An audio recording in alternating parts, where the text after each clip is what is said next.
We often avoid talking about death, and Colorado long avoided putting rules in place for funeral homes. Then a series of scandals, new regulation, and yet this week, the Pueblo County coroner was caught with bodies stashed for years in a hidden room at his mortuary. Our Marshall Zellinger is talking about how we're supposed to be taking care of the departed.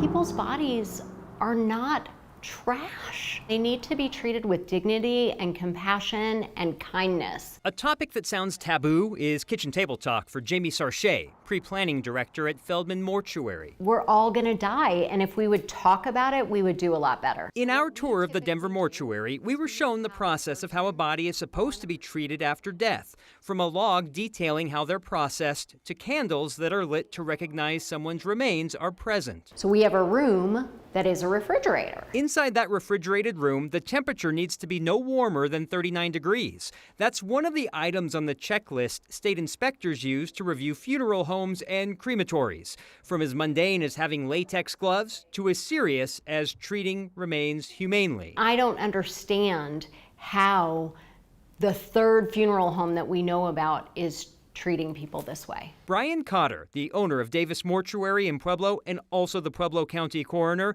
was served this suspension notice this week after inspectors noticed a door was hidden by a cardboard display. And then Cotter asked the inspectors not to enter the room. When inspectors did, they found several bodies in various stages of decomposition. It's bad enough that they've done it for 15 years, but now they knew they were going to get inspected.